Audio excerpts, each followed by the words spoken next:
नमस्कार दोस्तों। हमारा लास्ट टॉपिक था आणविक उन्नयन स्थिरांक। उसके बाद हमारा नेक्स्ट टॉपिक आता है हिमांक में अवनमन या डिप्रेसिंग इन फ्रीजिंग पॉइंट। हिमांक में अवनमन, चलिए इसकी परिभाषा देखते हैं। जैसे कि दे रखा है, किसी शुद्ध विलायक में आवासशील विद्युत अनअपघट्य मिलाने पर उसका हिमांक पहले से कम हो जाता है। क्या बताया गया है, जो उसका पहले टेम्परेचर रहता है उससे क्या होता है, कम हो जाता है। तो विलायक के हिमांक में हुई इस कमी को क्या कहेंगे, हिमांक में अवनमन। इसके बाद हम इसका फार्मूला डिराइव करते हैं। माना शुद्ध विलायक का हिमांक T0 है और विलयन का हिमांक TS है। T0 हमेशा ज्यादा होगा किससे, TS से।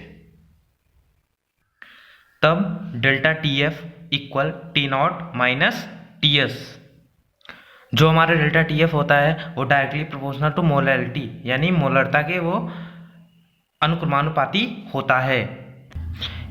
यहाँ पर फार्मूले में हम प्रोपोर्शनैलिटी का साइन हटाते हैं और उसकी जगह पे हमारा एक कांस्टेंट आता है जो कि कांस्टेंट KF है, जो कि हमारे यहाँ विलायक का मोलर उन्नयन स्थिरांक होता है।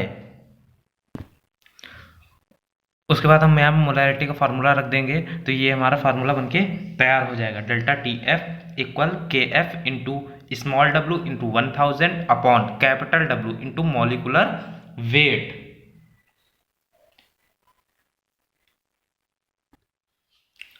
और ये जो यहाँ पे KF दे रखा है ये विलायक का मोलर अवनमन स्थिरांक है।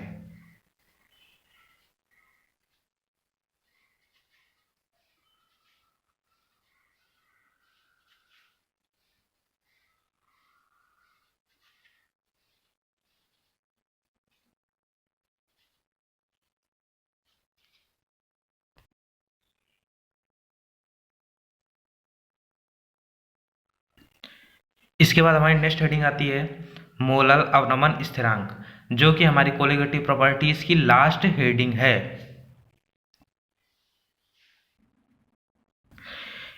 एक किलोग्राम शुद्ध विलायक में किसी आवासशील विद्युत अनअपघट्य का 1 मोल मिलाने पर हिमांक में जितनी कमी होती है उसे मोलर अवनमन स्थिरांक कहते हैं। और इसका जो फार्मूला होता है KF equal delta TF into capital W into molecular weight upon small w into 1000 होता है। और जो डेल्टा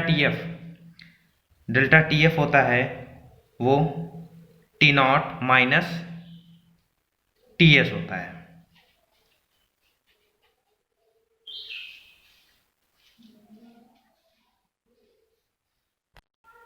इसके बाद हमारा नेक्स्ट टॉपिक आता है बॉयल वॉन हॉफ लॉ, और इसे हिंदी में बोलते हैं बॉयल का वॉन हॉफ नियम। इसके नियमानुसार स्थिर ताप पर किसी विलयन का परासरण दाब P विलयन की सांद्रता C के क्या होता है, समानुपाती होता है। Eight a constant temperature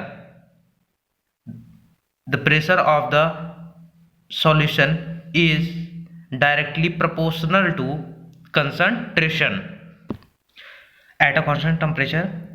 P is directly proportional to C। Proportionality का साइन हटा तो यहाँ पे एक K एज अ कांस्टेंट आ गया। यदि विलयन की सांद्रता C 1 मोल प्रति V लीटर में है तब इसका फार्मूला क्या होता है, देखते हैं। तब इसका फार्मूला होगा PV बराबर K at a constant temperature, स्थिर ताप पर। इसके बाद हमारा आता है next Charles van Hoff law, यह चार्ल्स का वॉन हॉफ नियम।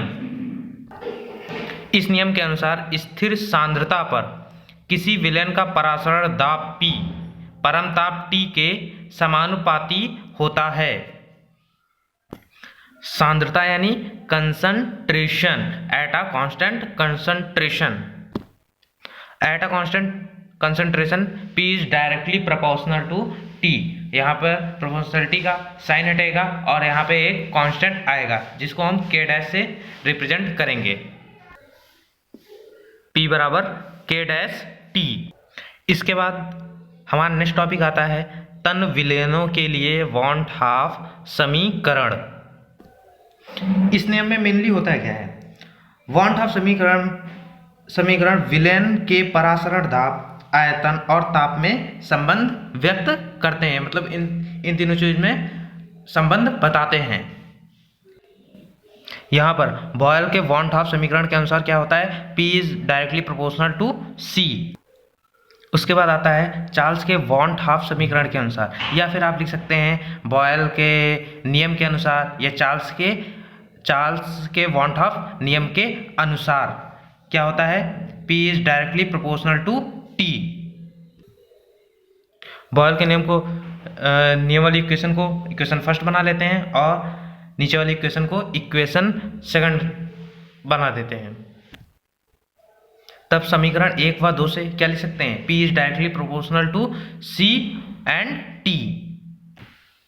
प्रोपोर्शनलिटी का साइन हटाते हैं तो यहाँ पे एक हम कांस्टेंट देते हैं S, जिसे हम बोलते हैं सॉल्यूशन कांस्टेंट, या फिर S की जगह पर आप R ले सकते हैं, वो भी एक हमारा सॉल्यूशन कांस्टेंट जगह पर use as a solution constant use होता है।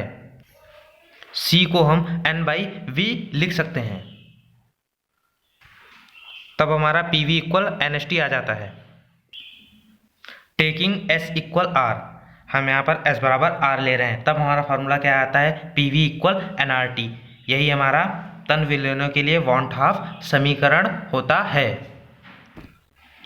और जो यहाँ पर R की वैल्यू होगी वो यहाँ पर होगी R equal 0.821 ATM per kelvin mole.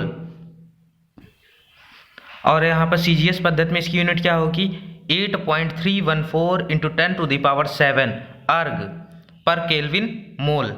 और यहाँ पर MKS पद्धति में क्या होगी, R equal 8.314 joule per kelvin mole. आज के लिए इतना काफ़ी है, मिलते हैं नेक्स्ट वीडियो में, तब तक घर पे रहिए, सुरक्षित रहिए, पढ़ते रहिए। दिस इज अनुभव साइनिंग ऑफ। जय हिंद।